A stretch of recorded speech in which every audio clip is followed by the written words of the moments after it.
दोस्तों, कभी सोचा है हमारे पापा घर का हिसाब बनाते हैं तो पूरे देश का हिसाब कैसे बनता होगा?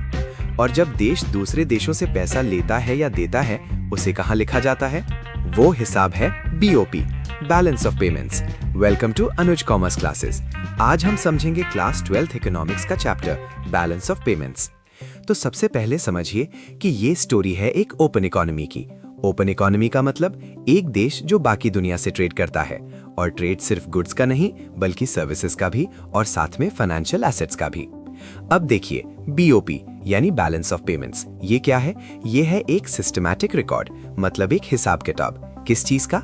इकोनॉमिक ट्रांजैक्शंस का, यानी जितने भी लेन देन होते हैं देश के रेजिडेंट्स जैसे लोग, कंपनियां, गवर्नमेंट और बाकी दुनिया के बीच, उन सब का पूरा रिकॉर्ड। और ये रिकॉर्ड होता है एक साल का। एक फाइनेंशियल ईयर में कितना माल आया गया, इंपोर्ट एक्सपोर्ट, कितने लोन लिए दिए, कहीं इन्वेस्टमेंट किया, सबका डिटेल। तो याद रखना, BOP एक तरह से देश का पूरा लेजर है जो बताता है कि हमने दुनिया से कितना कमाया और कितना खर्च किया। अब समझते हैं करंट अकाउंट, BOP का सबसे आसान और इम्पोर्टेंट पार्ट। करंट अकाउंट मतलब देश की रोजमर्रा की कमाई और खर्च का हिसाब। इसमें तीन चीजें आती हैं जिसका इम्पैक्ट डायरेक्टली एसेट्स या लायबिलिटीज पर नहीं पड़ता। पहला, गुड्स, विजिबल ट्रेड, जो दिखता है वो यहाँ आता है, मोबाइल, कार, मशीनरी। एक्सपोर्ट, पैसा आया, क्रेडिट प्लस। इंपोर्ट, पैसा गया, डेबिट माइनस। इसी को कहते हैं बैलेंस ऑफ ट्रेड, BOT। दूसरा, सर्विसेज, इनविजिबल ट्रेड, जो दिखता नहीं मिलता है, ट्रांसपोर्ट, बैंकिंग, इंश्योरेंस, सॉफ्टवेयर। इसमें दो और चीजें हैं, फैक्टर इनकम, इन्वेस्टमेंट से कमाई, इंटरेस्ट, प्रॉफिट, डिविडेंड।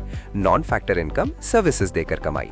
तीसरा, करंट ट्रांसफर्स, बिना कुछ लिए दिए पैसे का आना जाना, जैसे विदेश में बैठा बेटा परिवार को पैसे भेजे, रेमिटेंस, या कोई गिफ्ट मिले। बैलेंस कैसे देखें? Receipts greater than payments, surplus, फायदा। Receipts equal to payments, balanced, बराबर। Payments greater than receipts, deficit, घाटा।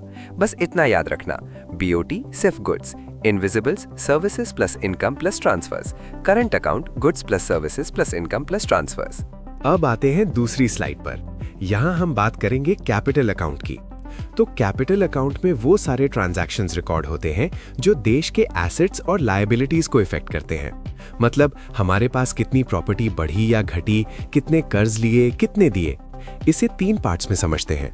A, बोरोइंग एंड लेंडिंग, जब हम दूसरे देशों से पैसा उधार लेते हैं, जैसे एक्सटर्नल असिस्टेंस या कमर्शियल बोरोइंग।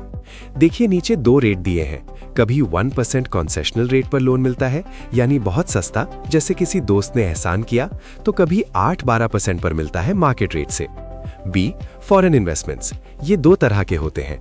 FDI यानी फॉरेन डायरेक्ट इन्वेस्टमेंट, जैसे वॉलमार्ट ने भारत में दुकान खोली, इसमें कंट्रोल रहता है। पोर्टफोलियो इन्वेस्टमेंट, जैसे शेयर बाजार में पैसा लगाना। अगर कोई इंडियन कंपनी अमेरिका में फैक्ट्री खरीदती है तो ये हमारे लिए आउटफ्लो, पैसा बाहर गया। और अगर फॉरेन कंपनी इंडिया में खरीदती है तो इनफ्लो। C, ऑफिशियल रिजर्व्स, ये है RBI का खजाना। RBI यानी reserve bank of India foreign exchange का कस्टोडियन होता है। अगर BOP सरप्लस में है, पॉजिटिव बैलेंस, तो रिजर्व्स बढ़ते हैं। अगर डेफिसिट है तो रिजर्व्स घटते हैं, क्योंकि RBI बाजार में डॉलर बेचता है गैप को पूरा करने के लिए। अब ये स्लाइड बहुत इंपॉर्टेंट है, क्योंकि यहाँ हम क्लियर करेंगे BOP और BOT में क्या फर्क है। एग्जाम में अक्सर ये कंफ्यूजन हो जाता है। BOP यानी बैलेंस ऑफ पेमेंट्स, ये एक वाइडर कॉन्सेप्ट है, मतलब ये बहुत बड़ा छाता है। इसमें सब कुछ आता है, गुड्स, सर्विसेज, इनकम, ट्रांसफर्स और कैपिटल ट्रांजैक्शंस। BOT यानी बैलेंस ऑफ ट्रेड, ये एक नैरोयर कॉन्सेप्ट है। ये सिर्फ विजिबल ट्रेड यानी माल, गुड्स के एक्सपोर्ट इंपोर्ट का रिकॉर्ड रखता है। याद रखने का आसान तरीका, BOT सिर्फ माल जो दिखता है का हिसाब रखता है। BOP में सर्विसेज भी शामिल है, जैसे ट्रांसपोर्टेशन, टूरिज्म, बैंकिंग। तो BOP के करंट अकाउंट का एक पार्ट है। अगर कोई पूछे कुल इकोनॉमिक एक्टिविटी क्या दिखाता है, तो जवाब है BOP, सिर्फ BOT नहीं। ये स्लाइड BOP ट्रांजैक्शंस के 3 टाइप्स को दिखाती है। ये कॉन्सेप्ट थोड़ा ट्रिकी है, लेकिन मैं इसे आसान कर दूंगा। पहला, ऑटोनॉमस ट्रांजैक्शंस, ये अबव द लाइन होते हैं, मतलब ये वो ट्रांजैक्शंस हैं जो प्रॉफिट कमाने के लिए किए जाते हैं। जैसे कोई बिजनेसमैन माल इंपोर्ट करता है क्योंकि उसमें मुनाफा है। ये BOP में असंतुलन, इम्बैलेंस पैदा करते हैं। दूसरा, एकोमोडेटिंग ट्रांजैक्शंस। ये बिलो द लाइन होते हैं। ये ऑटोनॉमस ट्रांजैक्शन से पैदा हुए डेफिसिट या सरप्लस को बैलेंस करने के लिए किए जाते हैं। जैसे अगर ज्यादा इंपोर्ट कर लिया तो आरबीआई या सरकार कोई इंतजाम करेगी गैप भरने का। तीसरा, ऑफिशियल रिजर्व ट्रांजैक्शंस। ये सेंट्रल बैंक आरबीआई द्वारा किए जाते हैं। डेफिसिट हो तो रिजर्व घटाओ, सरप्लस हो तो रिजर्व बढ़ाओ। लास्ट स्लाइड में हम इसे और डिटेल में समझेंगे। याद रखने का सबसे आसान तरीका, एक स्टोरी बनाते हैं। मान लो राम एक बिजनेसमैन है। वो चीन से मोबाइल इंपोर्ट करता है क्योंकि उसे प्रॉफिट दिखता है। ये हुआ ऑटोनोमस ट्रांजैक्शन। अब उसके पास पैसे कम पड़ गए तो उसने बैंक से लोन लिया। ये हुआ अकोमोडेटिंग ट्रांजैक्शन। और अगर बैंक के पास भी पैसे नहीं है तो आरबीआई अपने रिजर्व से पैसे देगा। ये हुआ ऑफिशियल रिजर्व ट्रांजैक्शन।